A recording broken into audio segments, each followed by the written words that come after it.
안녕하십니까?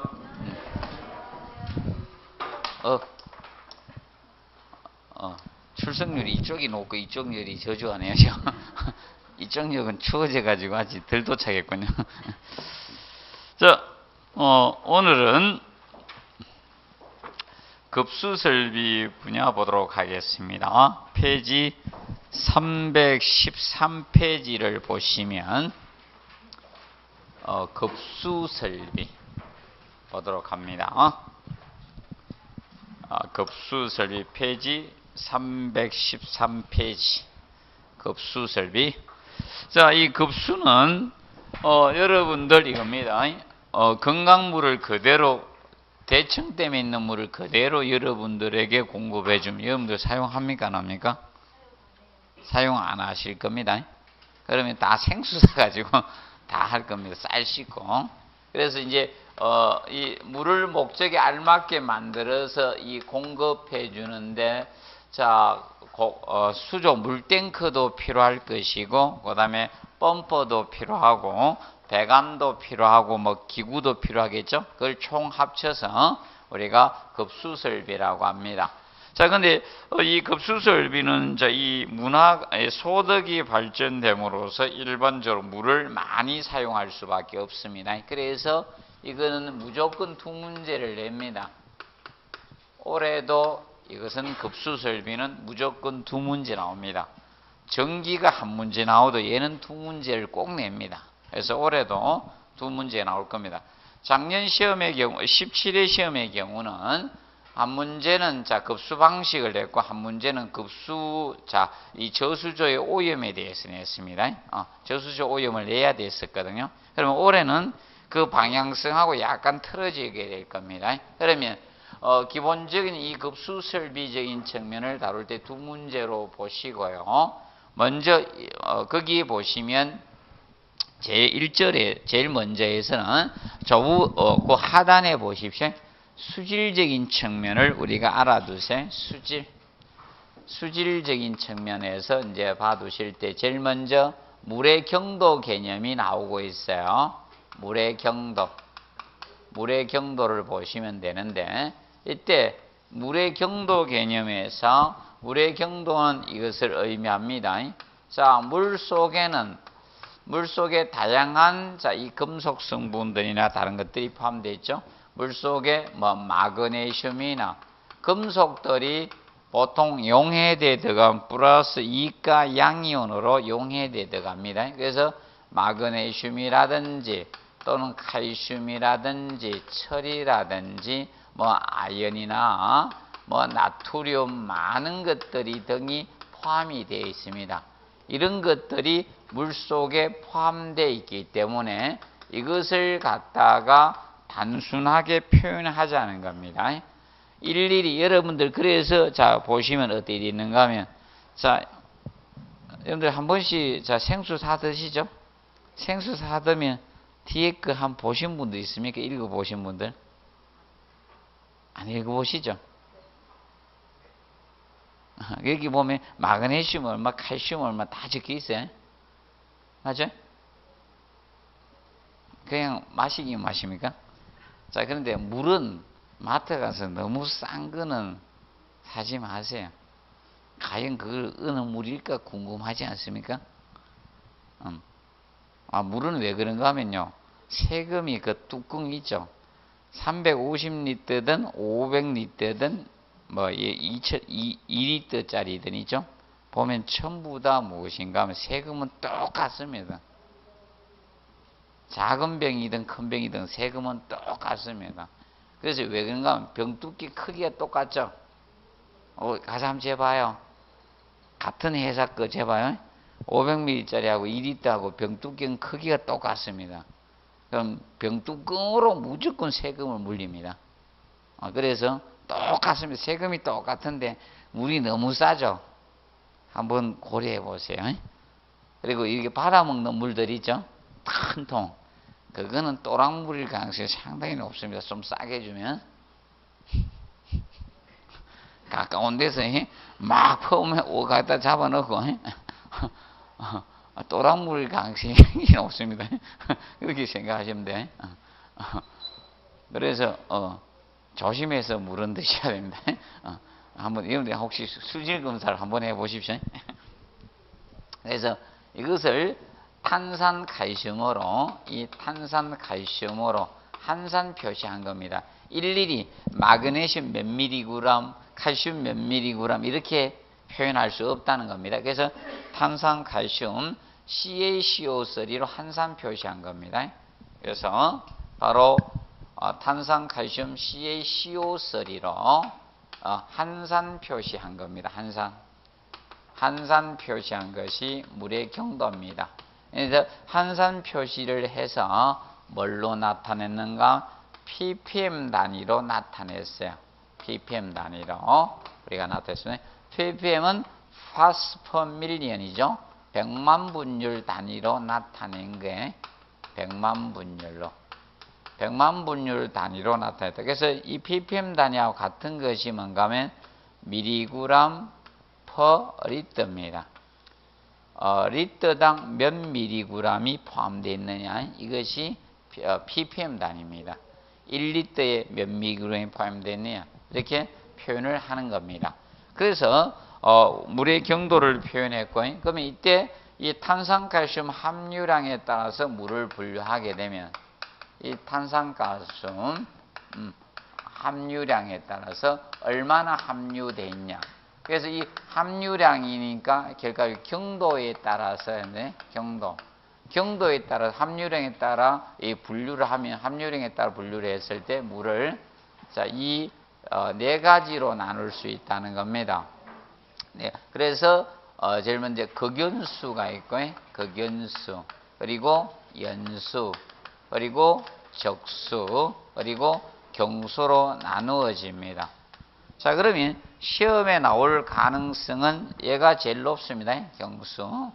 경수를 기본적으로 봐두시면 됩니다. 그러면 보통 밑으로 올수록 경도가 높은 물입니다. 아래로 올수록 경도가 높은 물입니다. 많이 섞여 있다는 겁니다. 그래서 여러분들 겁니다. 사람이 드실 때는 어느 정도 섞여 있어야 되죠? 우리가 먹는 거는 무엇을 먹습니까? 경수를 먹죠? 여러분들 그냥 물 팔팔 끓여가지고 드시면 맛있어요, 안 맛있어요? 보리차 말고요. 그냥 물 팔팔 끓여가지고 드시면 맞죠? 맛없죠? 그래서 뭘 추가하죠? 건강에 좋으라고 뭐 오미자도 넣는 사람도 있고 구기자도 넣고 뭐 보리 넣고 맞죠? 막 자탕 오만 거 다 때려 넣어 드십니다. 그것이 이겁니다. 경수 만들어 먹는 게. 자, 그럼 보통 일반적으로 이 극연수는 정류수, 멸균수라고도 칭하죠. 멸균수. 이거는 드시면 안 돼요. 이건 드시면 아주 편안하게 화장실 가서 쫙쫙 놉니다. 드시놓으면 아주 항문이 그냥 벌어져 쭉쭉 내려갑니다. 시공연도가 무진장 좋아집니다. 이건 드시면 안 돼요. 그래서 이거는 뭐 저거 정도면 혹시 이건 잘 안 돼요. 이거는 뭐 지문 정도 나옵니다. 나중에 극연수는 연간하고 항동간을 침식시킵니다. 연간이나 항동간을 침식시킨다는 개념 알아두시고, 그 다음에 연수는 우리가 단물이라고 배웠죠. 뭐 학교 다닐 때 배웠던 것이 연수는 단물이고 경수는 무엇이다? 센물로 배웠죠. 단물, 센물 배웠지 않습니까? 그러면 이 단물, 센물 우리가 배웠는데 경수는 보통 경도가 낮은 물이죠. 그래서 일반적으로 얘는 90 ppm 이하인 물입니다. 이하인 물이죠. 이하가 바로 연수가 되는데, 그래서 연수를 만드는 가장 간단한 방법, 집에서는 어떻게 하면 된다? 물을 끓여주면 돼요. 물을 끓이면 우리가 간단합니다. 물을 끓이게 되면 바로 연수가 됩니다. 그러면 비누 용해가 잘 되죠. 그래서 이 때가 잘 빠지기 때문에 이 연수가 세탁용으로 적합합니다. 세탁 및 보일러 용수로 적합한 게 얘입니다. 그래서 여러분들 세탁하실 때는 찬물만 가지고 하지 마세요. 그렇게 세제를 너무 많이 넣는 거예요.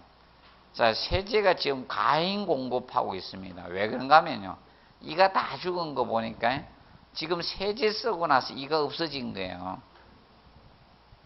세제 때문에 이가 없어져서 얼마나 독하면 이가 없어졌을까요? 그렇게 피부가 안 좋은 거예요. 피부가 알러지가 많이 생긴 이유가 세제도 한 원인이에요. 세제도. 세제를 너무 많이 때려 넣는 거예요. 그래서 아미 세탁기 돌리고 봐요. 이야기해도 뭐 저는 제 말을 신뢰를 별로 안 해가요. 우리 와이프가 이야기해도 뜨뜻한 물에 있지 않습니까? 약간 저 처음에 돌릴 때는요 찬물하고 뜨뜻한 물 섞어 가지고 해줘야지 때가 잘 풀립니다. 그러면 세제 양이 적어도 됩니다. 사실상 세제를 얼마 많이 넣는가 하면 옷 다 돌리고 나서도 냄새 맡다 세제에서 팍팍 나죠. 예. 그러니까 전부 다 안 좋은 겁니다. 알러지가 많이 생긴 이유가 그겁니다. 그것도 한 원인입니다. 왜냐하면 세제가 독하지 않으면요 먹는 물의 수질 기준에 적을 리가 없잖아요. 그 수치가 굉장히 적다는 것은 몸에 해롭다는 거죠. 맞죠? 그렇죠. 그래서 세제 많이 넣지 마시고 세탁기 돌릴 때 초반에 돌릴 때는 뭘로 한다? 더운 물이죠. 또 연수를 써주는 게 좋습니다. 더운 물하고 이제 찬물하고 좀 섞어서 그래 때가 잘 빠집니다. 그리고 적수는요 얘는 절대로 안 나옵니다. 지문도 안 나와요. 지금까지 역사를 못 봤습니다 제가. 그래서 적당한 경도가 적당하다 해서 뭐다? 적수입니다. 그러면 경도가 높은 물이 뭐다? 경수. 우리가 센 물이죠. 그럼 이거는 비누 용해가 잘 됩니까? 안 됩니까? 안 되죠. 그러면 경수는 이게 경수입니다. 지하수. 지하수나 우물물들이 이 경수예요. 우물물이나. 여러분들 약수터에서 약수 뜨죠? 바로 뭐다? 경수입니다. 경수. 그래서 여러분들 약수터에 가면 많이 가보셨죠? 색이 있는 데도 많죠. 그래서 물에 색도 제한도 두고 있는 겁니다. 그래서 여러분들이 많이 가보신 데가 여러분들 한계령 가보셨죠? 안 가봤어요? 오색약수터 가봤죠? 안 가봤어요? 뭐 다 안 가보고 그렇게 간 데도 없고 영화도 안 보고 다 안 합니까 그냥? 그래서 나는 오색약수터 3번이나 갔는데 그 오색약수터가 약간 탄산수죠? 그리고 색깔이 약간 무슨 색깔 때 있었습니까? 예, 약간 그런 거지. 예, 약간 탄산수 느낌이 있어서 약간 그 약간 볼고리하죠. 약간 그게 있습니다. 색이 있죠. 그래서 그거 뜨거우지 마세요. 뜨거우면 다 날아가고 아무 맛도 없습니다. 고기서 드시고 오십시오. 꼭 누구 주겠다고 약수 뜨거우지 마세요. 걔는 뜨거우면 아무런 그거 없습니다. 그래서 이제 이 경수는 알아두실 것입니다. 얘는 비누 용해가 잘 안 됩니다. 그래서 세탁이나 보일러 용수로 부적합합니다. 그래서 이 경수는 보일러 사용 시 급수 처리를 해야 돼요. 급수 처리를 해서 우리가 사용을 해 주셔야 됩니다. 사용을 해야 됩니다. 그러면 이 급수 처리가 대표적으로 무엇이 경수의 연화법입니다. 경수의 연화법을 써줘야 됩니다. 연화법. 그러면 경수의 연화법이라는 것은 경수를 연수로 만드는 거예요. 경수를 연수로 만드는 것이 경수의 연화법입니다. 해서 사용을 우리가 하셔야 됩니다. 그냥 사용하면 안 됩니다. 그래서 거기 314페이지 거기 보시면 보일러의 경수 사용할 때 있죠? 현상이 나옵니다. 여기 관리 실무에만 출제가 돼서 경수를 이 보일러에 사용할 때 보일러의 사용 시 어떤 문제점이 생기는 이겁니다. 그래서 보일러에 경수를 사용하게 되면 일단은 무엇이 끼게 된다? 스케일이 무엇인가 하면 물때입니다. 이 물때 하얀 물때 스케일이 발생이 되는 겁니다. 그래서 이 스케일이 발생되기 때문에 이 스케일 물때가 생겨서 이 물때로 인해서 스케일 때문에 무엇입니까? 스케일 때문에 보일러의 이 전열 효율, 열을 잘 못 전하니까 전열 효율이 떨어지는 거예요. 전열 효율 저하를 가져와요. 그래서 여러분들도 지금 공부할 때 이겁니다. 지금 바로 그때 학교 이어서 바로 공부했으면 관계가 없는데 맞죠? 고등학교 마치면서 바로 공부했으면 그래도 좀 잘 돌아가고 암기도 될 건데 이놈 뭐 암기도 한대 이제 맞죠? 맞죠? 암기도 안 돼. 또 이해가 되면 또 암기도 안 돌아가면 까먹어 맞죠? 그래서 이 스케일 때문에 지금 때가 많이 껴서 효율이 저하됐어. 효율이 되니까 공부하기는 하는데 또 안 되니까 가열이 되죠. 열받아. 옆에 사람은 대답은 하는데 나는 대답을 못해. 그것이 또 스트레스 요인이 되는데 그걸 우게 돼. 아니 공부하는 분 중에 유일하게 잘 기억력이 오래 가는 사람도 있긴 있거든. 그래서 이제 가열이 되고 보일러 가열되니까 또 열받으니까 또 뒷목 잡고 넘어가고 그러죠. 수명 단축을 가져오는 거죠. 수명 단축 현상을 가져오는 겁니다. 그래서 이렇게 되고 그 다음에 이 스케일 때문에 뭔가 하면 작은 구멍, 코크나 이런 작은 구멍에 막힘이 됩니다. 코크나 이런 구멍 같은 거, 코크나 아니면 코금이 이 작은 구멍에 막힘의 원인이 돼요. 코크나 작은 구멍 같은 거, 작은 구멍에 막힘의 원인이 됩니다. 이것이 막히게 됩니다. 이것이. 그런데 이 스케일로 인해서 이런 것이 되는데 주의할 거는 자, 그리고 이제 간 부식도 이루어집니다. 이 경수 사용하게 되면 스케일 이런 걸 해서 이 간의 부식도 발생합니다. 간의 부식도 발생하고 이런 문제점을 가져올 수 있다는 점면 알아두세요. 자, 그리고 이제 그 먹는 물의 수질 기준에서 이제 거기 보면 경도해서 나오죠.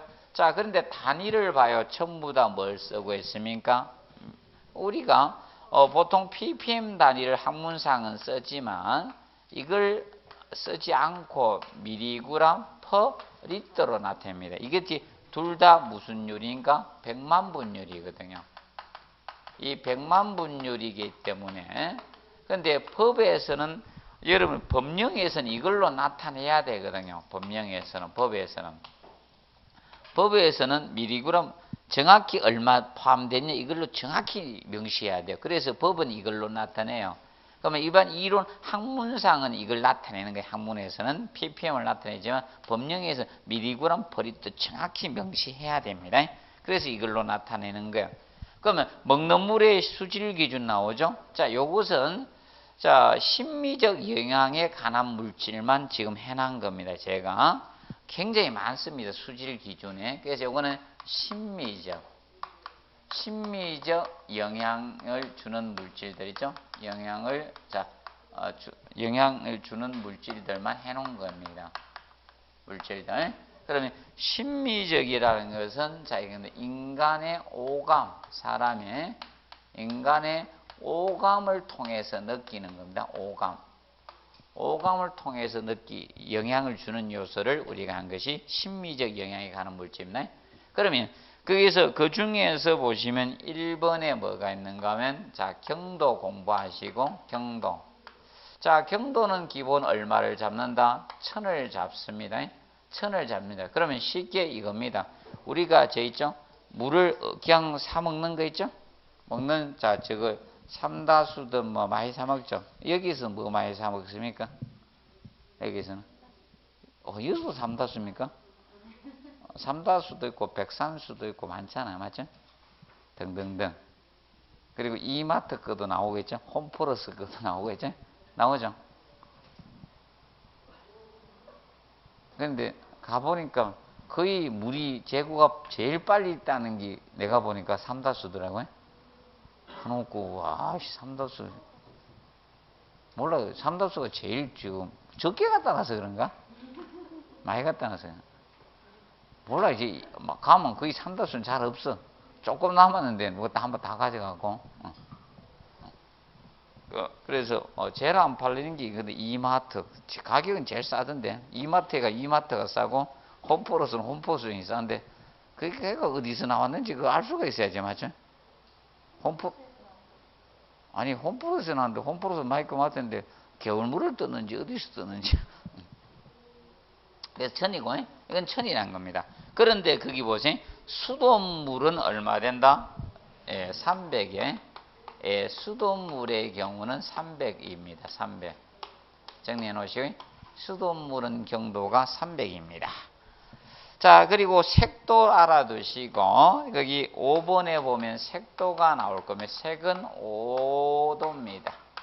그래서 안 되면 옛날 오색 약수터 이렇게 배우시든지 아니면 옛날 뭐죠?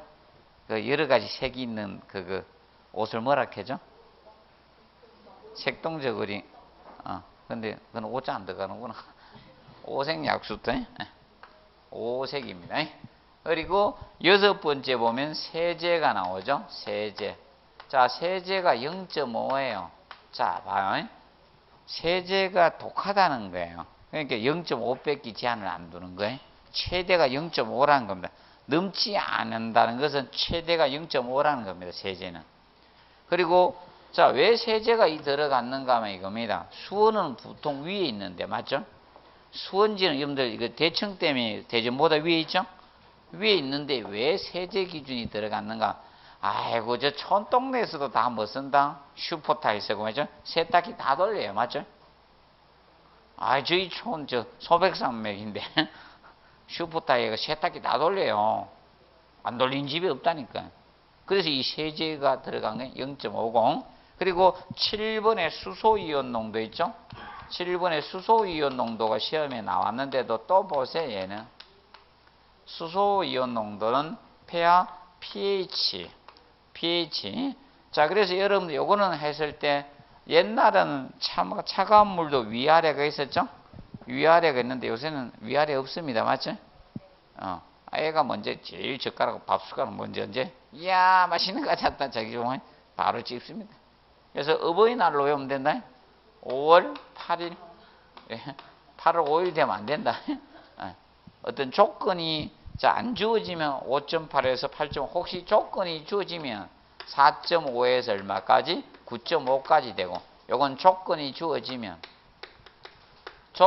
주어졌을 때는 4.5에서 9.5가 됩니다. 4.5에서 9.5고 그래서 수소이온 농도 봐두시고 그 다음에 9번에 보면 염소이온이 나와요. 염소이온. 자, 염소이온이 체크돼야 되는 것은 이것 때문에 염소이온이 돼야 됩니다. 자, 우리가 보통 물은 미생물이 번식해 있으면 안 되죠. 굉장히 위험합니다. 집단 식중독을 일으킬 수 있고 이렇기 때문에 미생물 번식을 하지 말으라고 염소 소독을 하게 됩니다. 그러면 염소이온이 검출된다는 것은 무엇을 의미합니까? 염소이온 근처에 미생물이 번식하지 못한다는 겁니다. 그래서 일정 이상의 염소이온은 나와주는 게 좋다는 거죠. 그래서 염소이온은 250이 됩니다. 그런데 10번에 보시면 뭐가 있다? 정발 잔유물입니다. 자, 정발 잔유물은 물을 완전히 끓이고 나면 남는 찌꺼기가 정발 잔유물입니다. 그래서 정발 잔유물은 500입니다. 염소이온의 더블로 가주시면 된다. 염소이온. 그래서 500 됩니다. 정발 잔유물. 그리고 13번에 보면 뭐가 나온다? 탁도가 나옵니다. 탁도. 13번에 탁도. 자, 탁도는 물에 흐린 정도를 무슨 도? 탁도라케. 탁도는 물에 흐린 정도를 탁도라케. 탁도는 1NTU 단위가 돼주시면 NTU. NTU는 자, 비탁계로 자, 물에 흐린 정도를 측정하는 단위입니다. 정도를 측정하는 단위가 NTU 단위입니다. NTU. 1NTU를 잡고 있다는 점 알아두십시오. 그리고 요거는 수돗물의 경우만 예외입니다. 수돗물은 0.5NTU가 됩니다. 최대치가. 수돗물 주어지면 0.5NTU고 일반 수돗물은 0.5NTU가 됩니다. 이 최대치의 개념이 됩니다. 그리고 16번에 방사능 기준이 나오죠. 방사능 기준에서 방사능은 염지하수의 경우만 해당됩니다. 염지하수. 염지하수는 염분을 포함하는 지하수를 염지하수라고 합니다. 요거는 염분을 포함하는 지하수를 염지하수라고 합니다. 염지하수. 자, 그러면 요거는 염지하수는 자, 이겁니다. 해안가나 도서지방, 섬지방의 경우는 자꾸 지하수를 뽑아 쓰니까 바닷물이 약간씩 스며들어올 수 있습니다. 그러면 염분을 포함하는 지하수를 염지하수라고 해요. 염지하수. 그래서 염지하수의 경우는 방사능 기준에서 자, 그 기억만 알아두세요. 세슘의 경우만 알아두십시오. 세슘. 세슘은 4.0, 4, 자, 단위가 밀리베크렐 단위입니다. 이거는 베크렐 단위입니다. 밀리베크렐. 죽을 4자, 4.0 밀리베크렐 단위가 됩니다. 그래서 요거만큼 확보하면 된다. 그래서 요거 위주로 해서 학습을 해 두시기 바랍니다. 그리고 자, 3번의 하단의 밑에 보시면 315페이지 정수법이 나오죠. 자, 정수법은 5회에 출제되고 나서 그 이후에는 출제가 안 됐습니다. 정수법이란 것은 물을 사용 목적에 알맞게 만드는 방법이 정수법인데, 정수법에서는 종류가 기출이 되었습니다. 종류가 5회 때 기출이 되었고요. 혹시 세부적으로 언급될 수는 있을 거다. 그러면 침전법은 깔아 안 치는 것이 침전법입니다. 그래서 혹시나 그 밑에 약품 침전법 정도 한번 읽어 두십시오. 약품 침전법. 약품 침전법 정도 한번 읽어 두시고요. 읽어 두시면 되겠습니다. 그래서 일반 응집제인 항산반토, 그래서 항산반토를 보통 우리가 투입해서 항산알루미늄이라고 하죠. 그래서 거기 화학식 써놨습니다. 항산알루미늄. 항산반토 알루미늄에서 급속히 침전시키는 게 약품 침전법입니다. 그리고 3번의 폭기법 개념 한번 보시고, 폭기 내지 폭이라고 합니다. 그래서 이 포기법은 자, 이것을 포기법이라고 합니다. 물을 갖다가 공기 중에 뿜어주는 거예요. 물을 공기 중에 뿜어주는 것이 포기법입니다. 뿜어주는 것이 포기법입니다. 물을 공기 중에 뿜어주는 거예요. 아니면 반대로 물속에 공기를 불어넣어도 됩니다. 물속에 공기를 불어넣어도 되고, 또는 물속에 공기를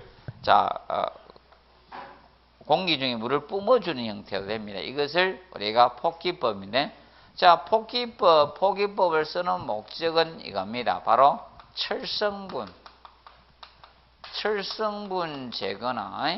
철성분을 제거하거나 물속에 이런 유해가스 발산입니다. 유해가스를 발산하기 위해서 암모니아 등의 유해가스 발산적인 측면에서 이 포기법을 씁니다. 간단히 알아두시고요. 자, 그리고 거기 보시면 급수량과 급수압력 개념이 나오는데, 이거는 막 지금 현재 계산 관련된 건 아직 하지 마시고요. 계산은 안 내네요. 모르겠네. 이 인간도 안 내리 인간들 아닌데 이상하게 안 내네. 다른 데서는 막 내면서. 작년에도 계산 문제가 나왔잖아요. 그래서 계산 문제를 안 낼 인간들은 아닌데 지금 안 내고 있어요. 계산 문제가 한 두세 문제 내잖아요. 그래서 거기 보면 페이지, 저거는 알아두세요. 페이지 319페이지 보면 급수압력. 자, 이 급수압력적인 측면은 우리가 정확히 알아두세요. 급수압력은 거기 보시면 뭐가 있습니까? 최저압력하고 뭐가 있다? 최고압력이 있어요. 시험은 최저압력만 나왔어요. 샤워기 가죠, 우리 시험은. 관리 실무에도 나왔고. 그러면 여기서 급수압력은 자, 이겁니다. 수압이 적으면요, 사용하기 편리할까요? 불편할까요? 자, 그래서 이겁니다. 샤워기를 왜 샤워합니까? 물을 어떻게? 팍 분산해서 쏴주는 게 샤워기 사용하죠? 수압이 약하면 분산이 안 돼요. 그냥 물이 잘잘 흘러내려와요. 그리고 세정 밸브 있죠? 세정 밸브에 만약에 수압이 적다. 그러면 변선생이 안 내려가요. 그래서 세정 밸브 한번 보고 올게요. 441페이지였던가? 오전번에 한번 봤는데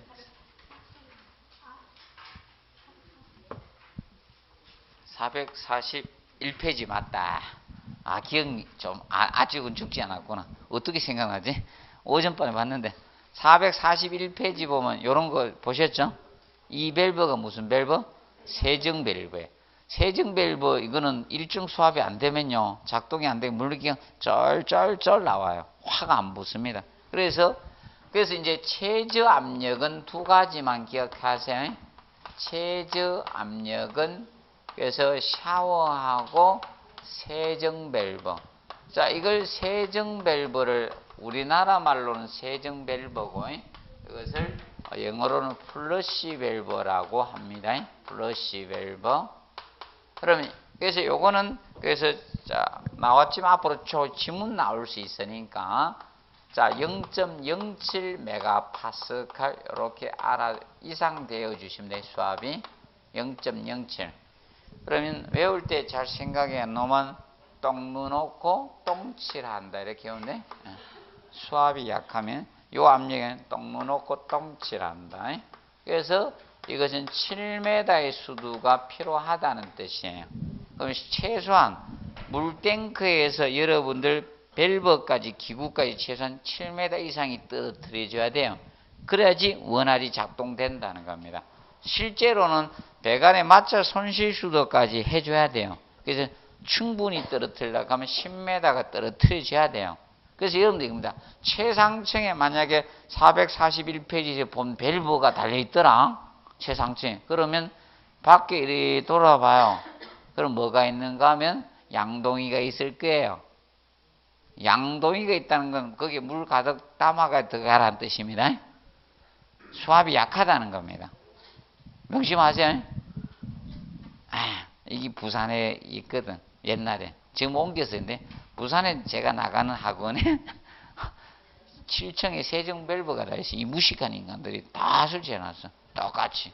그러니까 위에서 수압이 약해가지고 물이 졸졸졸 나와. 그러니까 우리 학생들 내가 다 교육을 해가 올려보냅니다. 그런데 옆방에서 수업 들은 학생들은 교육 안 받고 가가지고 아마 일을 많이 그르칠 거야. 급하게 갔긴 갔는데 눌렀는데 안 내려가. 계속 돌고만 있어. 거기에서 아주 곤란합니다. 뒤에 인간은 나오라 하지. 아주 곤란해집니다. 그래서 기억하시고요. 그 다음에 최고 압력 있죠? 최고 압력은 그 주택 알아두면 돼요. 주택 관련된 거. 최고 압력은 자, 이 아파트와 관련된 거 알아두면 되죠? 아파트. 주택이잖아, 아파트는. 그러면 얼마다? 0.3에서 0.4 메가파스칼 이하가 된 이건 최고고요. 최고는 요거고 최저는 이거예요. 이 사이에서 적정 압력을 유지해야 된다는 거예요. 적정 압력. 그래서 봐두시고, 그래서 기준차 최고 압력은 시험에 안 냈습니다. 정리해 놓으시기 바랍니다. 자, 그리고 우리가 제일 수시로 나오는 거 페이지 320페이지 320페이지 보시면 급수 방식 있죠? 얘는 계속 하시는 거예요. 계속 하셔야 됩니다. 얘는 급수 방식은 내수도 또 하고 저번에 내수도 또 하고 계속 하는 겁니다. 급수 방식. 그래서 이 급수 방식이 지금 가장 많이 나오고 있죠. 얘는 어쩌다가 안 나오지 계속 냅니다. 올해도 또 공부해 놓으세요. 그래서 이 급수 방식은 자, 총 몇 가지가 있는가? 4가지 급수 방식이 있습니다. 급수 방식. 자, 일단 급수 방식 종류는 아직 시험에 안 냈습니다. 급수 방식을 보시면 이 급수 방식 몇 페이지죠? 320. 급수 방식. 자, 급수 방식은 지금 이제 종류가 4가지입니다. 제일 첫째 수도 직결 방식이 있고요. 그리고 두 번째 고가 탱크. 자, 이 탱크는 무슨 탱크다? 물 탱크를 의미한 물 탱크. 바로 수조다 이거죠. 물 탱크입니다. 수조. 고가 수조 방식, 고가 탱크 방식. 그리고 세 번째 압력 탱크 방식. 압력 탱크는 다 물 탱크를 이야기합니다. 물 탱크. 그리고 탱크 없는 부스터 방식. 근데 교수들도 탱크 없는을 쓰기 싫어서 그냥 부스터 방식이라고 합니다. 부스터 방식. 이것을 펌프 직송 방식을 뜻합니다. 펌프 직송 방식. 펌프 직송 방식입니다. 자, 이 4가지 방식이 있습니다. 방식은 아직 안 냈어요. 종류는 2차에만 나왔고 아직 우리 시험에는 출제가 되지 않았습니다.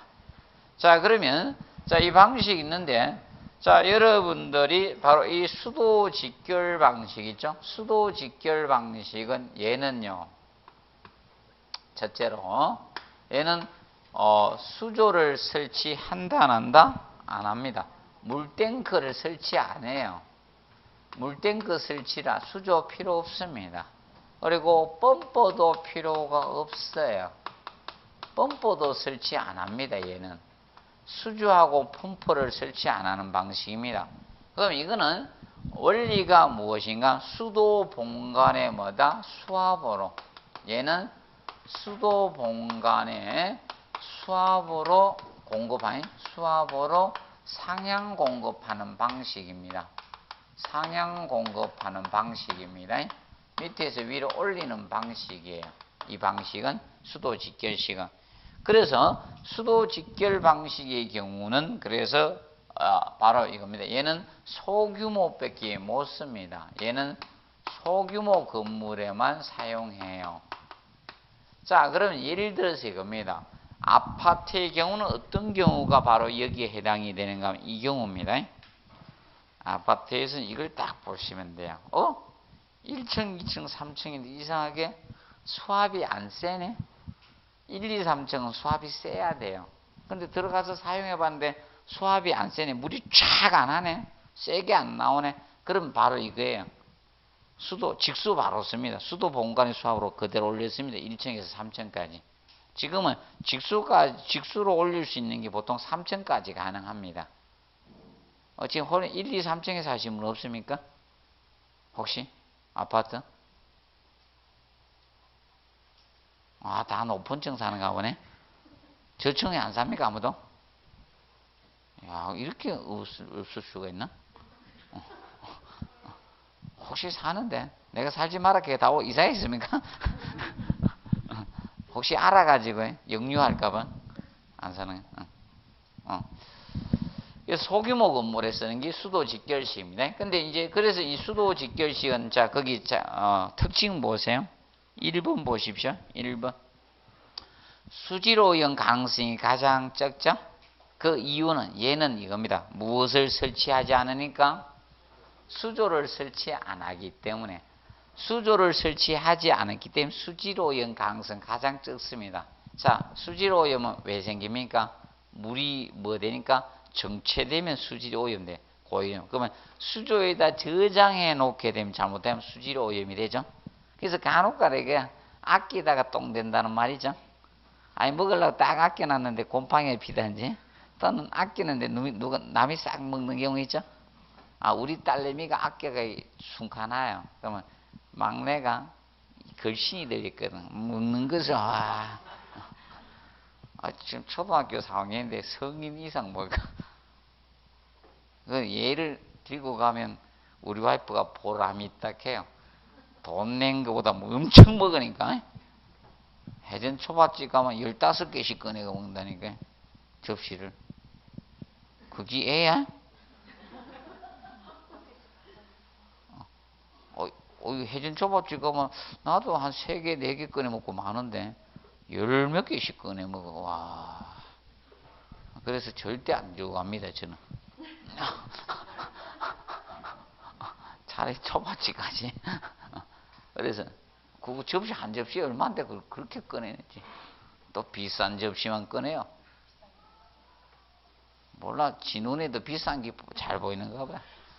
그래서 이 수도 직결 방식, 그래서 수지로형 강성 가장 낮다. 예. 그리고 두 번째 뭐의 특징에서 뭐 된다? 정전시는 급수가 된다, 안 된다? 되지.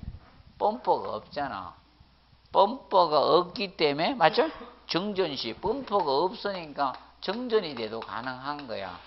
정전시 급수가 되는 거예요. 맞죠? 그런데 그러면 수조가 없기 때문에 단수시는 안 되는 거예요. 단수시는 급수가 안 되는 거예요. 왜? 저장을 해놔야지 가능하겠죠? 수조가 없기 때문에 저장을 할 수가 없는 거예요. 그럼 단수가 돼버리면 공급이 안 된다는 겁니다. 이거 하고 왔습니다. 저축해놔야지 돈 안 벌 때 쓸 수 있죠. 지금 노후를 위해서 열심히 벌어놔야 되죠. 아니면 누굴 잘 길러놔야 돼요? 자식을 잘 길러놓든지 뭐 둘 중에 저축을 좀 해놔야 돼. 맞아? 내가 다 쓸 수 있는 거. 지금부터 전 세뇌를 하는데 과연 될란가 모르겠네. 쟤들이 나한테 안 얹히 살면 좋을 것 같은데. 맞죠? 나는 이랍니다. 야, 너들 빨리 부양해라 이러면서, 자, 장가간 삼촌도 부양할 줄 모르니까 열심히 공부해라 이러면서 장가간 삼촌도 부양할 수가 있으니까 열심히 해라 이러면서 하는데, 자, 그래서 그거 보시고, 그 다음 이제 네 번째 마지막 보시면 이겁니다. 수조하고 펌프를 설치하니까 설비비는 어떻게? 싸다는 거죠. 설비비는 쌉니다. 기억하시고. 자, 그래서 보세요. 그 다음에 이제 고가 탱크 방식, 고가 수조 방식을 보면, 고가 수조 방식은, 자, 이런 방식이죠. 얘가 이제 대규모 건물에 쓰는 거예요. 얘는 대규모 건물에 쓰는 것이 근데 대규모 아무리라도 이거 다 씁니다. 3층짜리 건물도 이거 쓰죠. 예, 다 이거 씁니다. 우리나라의 90% 이상이 고가 탱크를 씁니다. 그래서 계속 고가 탱크가 나오는 겁니다. 90% 이상이 고가 탱크입니다. 주택도 단독주택도 고가 탱크 써요. 그래서 그럼 이 고가 탱크 방식, 대규모 건물에 적합한 방식이고, 그럼 이 고가 탱크 방식의 원리는 이겁니다. 건물이 있을 때, 자, 이 수도 본관에서 물이 들어오면, 자, 근데 그 순서는요, 요새 이 찌질들이 들어와 가지고요, 혹시 순서는 거 다 봐두세요. 순서. 앞전에 낸 인간들은 뭐 도대체나 뭔지 모르겠습니다. 순서 다 내. 학을 띠는 인간들이 쓰기도 귀찮을 건데 그걸 다 써. 그래서 이 수도 본관의 물이 이제 이 지하 저수조에 일단 저축을 합니다. 비상급수 설비로 지하 저수조에 오게 되면, 그래서 지하 저수조에서 양수 펌퍼로 펌핑에 올리는 거예요. 양수 펌퍼로 펌핑에 올립니다. 올리게 되면, 자, 이 고가 수조에 물을 저장하는 거죠. 옥상에, 고가 탱크에 저장을 했다가 내려서 쓰는 거예요. 내려서 쓰는 겁니다. 그러면 각 위생기구에 공급되는 거예요. 이 위생기구, 이 수준에 공급되는 방식, 이것이 무엇이 된다? 고가 탱크 방식. 그래서 유일하게 얘만 뭔가 하향 공급 방식입니다. 얘만. 고가 탱크만 하향 공급 방식입니다. 그래서 이제 장점에서 이제 대규모 건물에 쓰는 게 장점이고, 그런데 자, 거기 보시면, 자, 그 장점에서 두 번째 거 보세요. 일정한 수압으로 급수할 때 나오죠?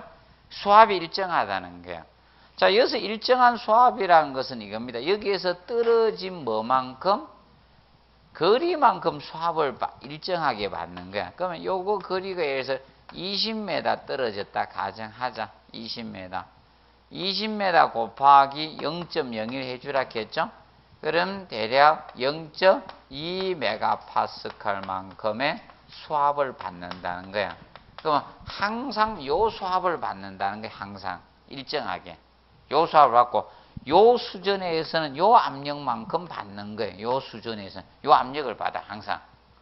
그런데 이거 여기서 요 떨어진 거리, 자 요는 10m 떨어졌다. 그럼 10m 곱하기 0.01 하면 얘는 0.1메가파스칼만큼 수압이 작용되는 거예요. 여기에서는 항상 요 수압이 작용돼요. 그럼 명심하세요. 상층하고 하층이 수압이 일정한 것은 아닙니다. 어디에서 일정하다? 사용 수전에서, 그 위생기구에서 수압이 일정하다는 거예요. 명심하세요. 떨어진 뭐만큼? 거리만큼 수압을 받는 거예요. 위에 있다가 내려오니까. 그럼 여러분 이거죠. 폭포에서 떨어지는 높이에 따라서 충격이 다르죠. 한번 물 맞아봐요. 1m에서 물 맞아보고, 저 위에 5m에서 물 떨어뜨려보고, 10m에 떨어뜨리고 맞아봐요. 맞아보면 알아요. 누가 센지. 아니면 잠수하는 거 보면 되죠. 정글의 법칙 보시죠. 김병만이는 잠수에 들어가는데, 딴 사람 못 들어가죠. 자, 그래서 일정한 수압은 바로 이것을 의미한다. 그 사용 수준에서 수압이 일정하다는 거예요. 오케이? 여기에서는 요만큼 수압을 받고 여기에서는 요만큼 수압을 받는 게 항상. 변동이 있다 없다. 변동이 있으려면 방법은 이게요. 고가 탱크 올라갔다 내려왔다 하면 돼. 엘리베이터는 레일 설치해가지고 고가 탱크를 위로 올렸다가 내렸다 이러면 가능합니다. 그러지 않는 이상 수압은 항상 뭐하다? 일정합니다. 그래서 그 측면 봐두시고, 그리고 자, 그 다음에 이제 세 번 봐, D급 봐. 저수량을 확보 일정 시간 급소가. 자, 이거죠. 고가 탱크에 이미 무엇입니까? 담겨져 있는 물은 공급할 수 있죠. 그래서 이 방식은 고다 써놓으세요. D급에다가. 단수시든 정전시든 다 급수 가능해요. 단수가 되든 정전이 되든 급수 다 할 수 있는 것이 무슨 방식이다? 고가수조입니다. 단수가 되든 정전이 되든 다 할 수 있는 게, 그래서 건물인 전부 다 고가 탱크 방식을 쓰고 있는 겁니다.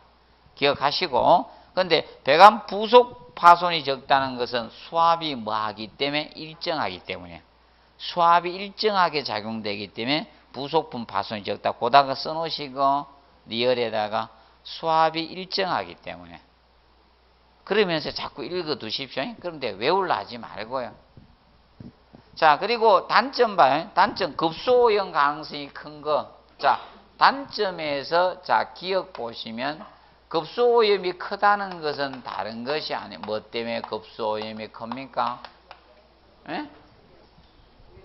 물탱크가 크기 때문에, 수조가 크기 때문입니다. 수조가 크기 때문에 물이 뭐 될 수 있다? 정체될 수 있습니다. 그게 썩는 거예요. 특히 이런 건물은 조심하십시오. 건물에 가보면 사람들이 없어. 건물은 큰데 텅텅 비어있는 건물들 있죠. 거긴 절대 들어가면 안 돼. 씻어서는 안 돼요. 그럼 예를 들어서 건물에 뻥뻥 빈 데 있죠. 부도나가 뻥뻥 빈 데 있죠. 그런 데 가서 씻으면 안 돼. 혹시 비행 청소년 이렇게 해가지고 또 그거 가지고, 그러면 대전역 앞에 옛날 비어있던 건물이 하나 있던데, 약간 저쪽으로 가면, 옛날 몇 년 전에 보니까 한 2년 됐나? 가보니까 대전역 앞에 목욕탕이 있었던 것 같아. 목욕하러 간다고 한번 가봤더만 뭐가 싸늘하던데 건물이 넘어갔던데 아무도 없던데. 이름은 모르겠다. 한 그런 건물이죠. 그런 데 가서 절대 손도 씻으면 안 돼. 사람 없는 데는. 물이 다 썩어 있는 겁니다. 자, 그거 보시고, 그 다음에 이제 설비비, 경비 높다. 설비비는 뭐 때문에? 수주하고 펌프 이런 거 설치해야 되죠? 자, 근데 수도 직결은 수주하고 펌프 설치하니까 설비비 싸고, 그리고 경상비가 높다. 제가 경상비는 이거죠. 얘는 수조를 몇 번, 6개월마다 뭐 해야 돼요? 청소해야 돼요. 6개월마다 청소해 줘야 돼요. 6개월마다 청소해야 돼. 경상비가 높습니다. 자, 그리고 구조물 보강이 필요한 것은 이겁니다. 물탱크 위에 있죠. 물 1세제곱미터가 몇 톤입니까? 1톤이거든. 물 입방미터가. 그리고 물탱크를 저 위에 설치. 그래서 영 크면 물탱크가 600톤 이렇게 돼요. 600톤짜리가 올라가면 가벼워요, 무거워요? 무겁죠. 그 밑에 보강해야 돼. 그래서 여러분들 이겁니다. 그 물탱크가 어디 있는가 하면 계단실 위에 있습니다. 자, 그래서 이 건물이죠. 이 건물도 물탱크를 설치하면 어딘가 하면 계단 있죠. 계단 옆에 한번 두드려 봤어요? 오늘 계단 내려가면서 승강기 타지 말고 다 계단으로 내려가세요. 저 빼고. 저는 빨리 가야 되니까 승강기 탈게요. 근데 계단에 내려가면서 한번 쳐봐요. 철근 콘크리트 내진벽으로 설계되어 있습니다. 그래서 그 위에 물탱크를 설치해 놨어요. 제일 튼튼해 그거. 보시고 그 다음에 이제 그래서 구조물 보강이 필요한 겁니다. 그러면 얘는 물탱크 높이 제한을 받을까요? 안 받을까요? 받죠? 자, 이겁니다. 물탱크 높이는 뭐 때문에 물탱크 높이를 받는가 하면 이것 때문입니다. 바로 뭐다? 최상층. 맞죠? 최상층하고 최상층의 수압이 일정하게 최소한 일정 압력이 돼야 돼요. 그래서 일정 높이만큼 설치해야 돼요. 그래서 보통 최상층의 원활히 작동되기 위해서는 물탱크가 보통 10m 정도 높아야 돼요. 최상층 수도 꼭지부터 샤워기부터 몇 메다? 10m 정도 높게 설계를 해야 돼요. 그래서 명심하세요. 원칙상 이론상하고 틀려요. 이론상은 5m 이상인데 5m 이상 하면 일반 수도문은 나와. 그런데 샤워기 이런 거 안 나와요. 무슨 말인지 알겠습니까? 안 나와. 일반 수전만 나와요. 옛날 수도 꼭지. 옛날 수도 꼭지 있잖아요. 요거 틀었던 거 있죠? 틀어가 여는 거 그거 나와요. 명심하세요. 다른 놈들 안 나와요. 그래서 실제로는 얼마만큼? 10m 정도 설계해야지 샤워기 물이 착착 나와요. 그 다음에 압력 탱크 방식은 간략히 알아두시고, 이건 압력 탱크는 뭐하고 고가 탱크하고 비교하기 위해서 공부하는 거예요. 자, 이 압력 탱크 방식은요, 압력 탱크 방식은 이겁니다. 이 저수조, 지하 저수조 물을 갖다가, 이거는 펌프로 바로 어디로 공급하는 건 펌프로 압력 탱크에다가 바로 공급해 주는 거야. 이 안에 공기 압력 용기에다가 공기 넣어놨거든. 그러면 여기에 이제 이 압력 탱크에다가 공급해 물을 펌핑에 넣으면 압력이 세질 거 아닙니까? 맞죠? 이 압력 용기야. 안 빠져나가니까 물을 잡아놓으면 공기가 압축되겠죠. 그럼 압력이 굉장히 세지는 겁니다. 그걸로 공급하는 방식입니다. 상향 공급하는 방식입니다.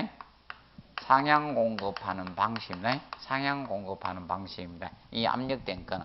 그럼 이 압력 탱크는 자, 알아두실 것이, 자, 거기 장점에서는 니온만 체크하세요. 니온. 국부적으로 고압을 필요하는 경우에 적합합니다. 그래서 장점에서는 니온만 체크하시고, 니온. 국부적으로 고압을. 그래서 거기 어딘가 하면 경기장이나 이런 체육관 같은 데 많이 쓰는 거예요. 그러면 예를 들어서 대표적으로 수영장 생각하면 돼요. 수영장에 물을 채우겠다 이겁니다. 그러면 압력 높아도 관계 있어요, 없어요? 수영장에 물 채우는데 압력이 일정할 필요 없죠? 관계 없는 거예요. 이럴 때 쓰는 게 뭐다? 압력 탱크 방식입니다. 자, 그런데 단점 보세요. 자, 최고 최저차가 크다. 결과적으로 무엇이? 이 압력 탱크 방식의 단점에서는 결국 기억이 의미하는 것은 급수압 변동이 심하다는 거예요. 급수압 변동이 가장 크다는 거예요. 변동이 심한 방식이 누구다? 이겁니다. 자, 이겁니다. 물을 사용하게 되면 물을 사용한 만큼 빠져나갔겠죠? 그럼 압력이 떨어져요. 다시 물이 들어가면 압력이 높아지고, 그래서 압력 변동이 심한 것이 바로 이겁니다. 이 방식이에요. 그렇다 압력 변동이 심하다 보니까 뭐가 많을 수밖에 없다? 고장이 많은 방식이에요. 고장이 제일 많은 게 누구다? 압력 탱크예요. 압력 탱크고. 그리고 자, 디귿에는 탱크는 압력 견디려면 자, 이거 정밀하게 압력 탱크가 정밀하게 제작돼야 돼요. 압력이 견디도록 정밀하게 제작하다 보니까 이거 수조 제작 비용이 싸다 비싸다? 비쌉니다. 수조 탱크 제작 비용이 비쌉니다. 자, 아이고 왜 비쌉니까? 물어보실 분 저거 생각하면 돼요. 일반 밥솥하고 압력밥솥 중에 누가 더 비쌉니까?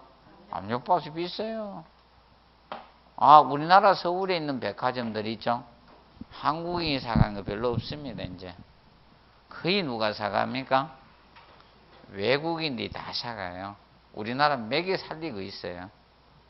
그래서 우리나라 엄청나게 지금 흑자 보고 있는 게, 자,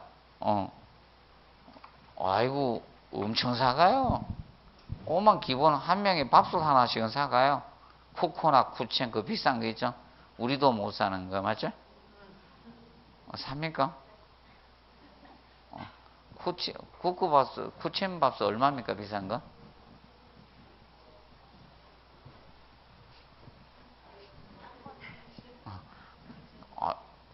그래도 제일 비싼 거 사가요. 와, 잘 사가. 이렇게 돌아다니고, 내가 한 번씩 돌아다니 보거든요. 거침없이 사갑니다. 그래서 요새 서울에 있잖아요.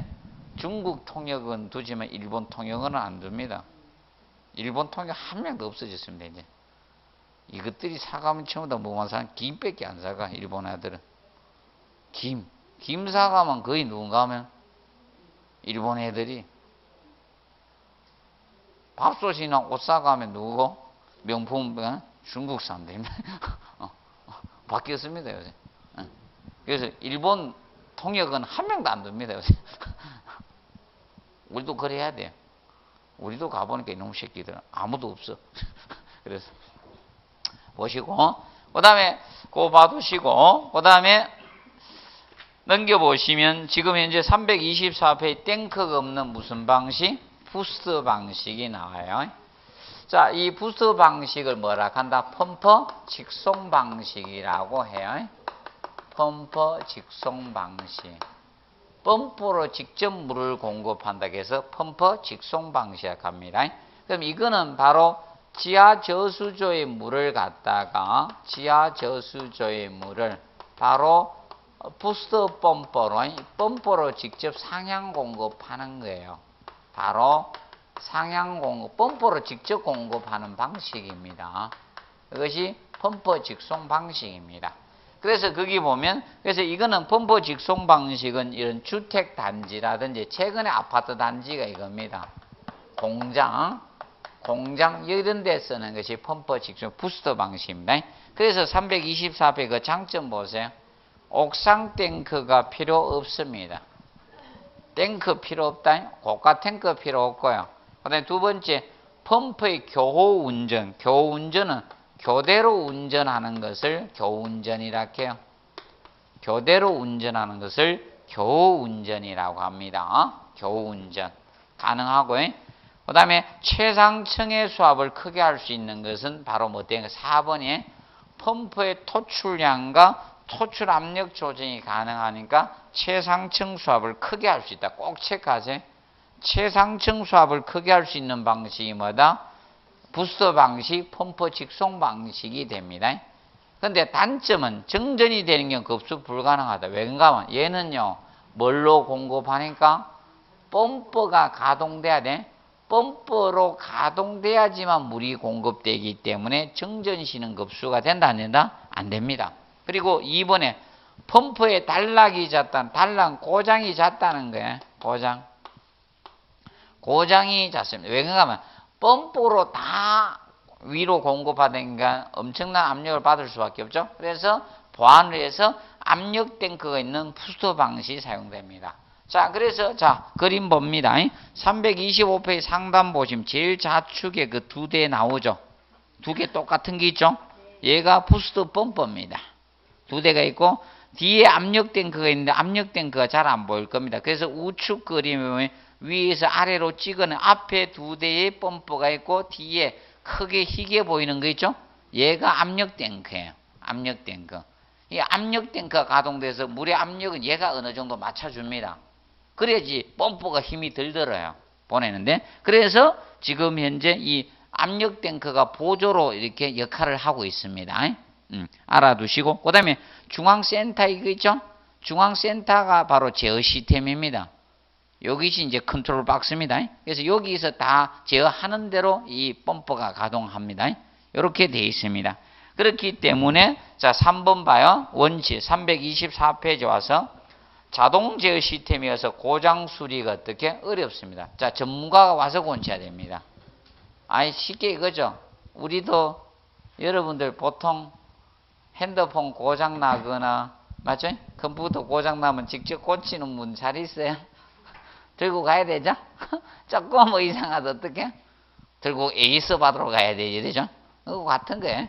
보시고 그 다음에 밑에 보면 종류는 정속 방식과 변속 방식이 있다. 자, 정속 방식과 변속 방식의 차이점은 이거예요. 방식하고 정속 방식과 변속 방식의 차이점은 자, 정속은 이겁니다. 정속 방식은 대수 제어 방식입니다. 대수 제어 방식이고 요것이 회전수 제어 방식입니다. 회전수 제어 방식입니다. 요거는 회전수를 조절해서 하는 방식이고 이거는 대수입니다. 그러면 물의 사용량이 많으면 펌프 가동 대수가 많아지는 게 무슨 방식? 정속 방식. 이건 쪽수로 하겠다는 거야. 이건 쪽수로. 물의 양이 많아지면 펌프의 가동 대수가 많아지는 거고 얘는 무엇이다? 변속 방식은 회전수를 조절하겠다는 겁니다. 회전수를. 그러면 회전수가 많아질수록 뭐다? 회전수하고 그거는 공급량은 비례관계입니다. 회전수가 증가되면 똑같이 공급량도 증가됩니다. 그거 가지고 한 것이 변속 방식이 됩니다. 그리고 넘겨보시면 328페이지 펌프가 나오고 그 다음에 자 333페이지 6번에 급수배관 시공상 주의사항이 나오는데 올해는 6번이 중요 표시가 아니고요. 올해는 5번을 합시다. 펌프. 작년에 6번이었는데 다시 올해는 5번 봅시다. 5번. 펌프 쪽 올해 조금 봅니다. 펌프 쪽을 보는데 제일 먼저 우리가 저거 비교합니다. 332페이지. 자, 공동현상 캐비테이션. 공동현상 캐비테이션이 나오고 그 다음에 333페이지 서징 현상이 나와요. 두 개 구분을 하셔야 돼. 공동현상 캐비테이션하고. 자, 그러면 공동현상 캐비테이션은 이겁니다. 급수 쪽에 섭입구 쪽에서 급수압력이 각중에 높아지니까 물이 증발되면서 기포로 분리됩니다. 기포로 분리되면서 배관에서 소음하고 진동이 발생하는 현상입니다. 그럼 이겁니다. 펌프가 있을 때 여기가 흡입 펌프가 있을 때 여기가 흡입관이고 이거는 흡입 쪽에서 생기는 거야. 확 빨아 당기다 보니 압력이 세지니까. 그러니까 기포로 분리되면서 이쪽이 토출관이고 내뱉는관이고 그러면 기포로 분리되면서 이 펌프 쪽에서 소음이나 진동이 생기면 그거는 뭐다? 이 물이 있지 않습니까? 정말 기포로 분리되면서 이게 소음이나 진동이 생겨요. 탕탕탕 소리 나요. 그러면 그거는 무슨 현상? 공동현상 캐비테이션이고 그런데 서징 현상 봅니다. 서징 현상은 이겁니다. 이 토출 유량이나 압력이 틀려지다 보니까 여기 여러분들 계기가 있어요. 여기에 진공계가 있고 흡입 쪽인 진공계고 토출 쪽에는 여기 압력계가 있어요. 그래서 여기 보면 바늘이 이렇게 돌아가 압력을 지시를 하거든. 그런데 이 지침이 얘가 막 왔다 갔다 흔들립니다. 유량이 주기적으로 변하니까 얘들이 이 지침이 왔다 갔다 흔들리는 현상. 이것이 뭐다? 서징 현상입니다. 그래서 올해는 그 서징 현상 방지 대책이 중요합니다. 그거 체크해 놓으세요. 333페이지. 그 방지 대책 알아두세요. 방지 대책 한번 읽어두세요. 방지 대책. 서징 현상이고 방지 대책을 공부 잘 해놓고 보세요. 올해 자 요거 공부합니다. 서징 하지 공부하시라면 하세요. 서징 현상의 방지 대책 그거 한번 읽어주세요. 올해는 요번에는 그 정도만 하고 마치도록 하겠습니다. 그리고 잠시 휴식하고요. 344페이지 급탕설비 들어가도록 하겠습니다.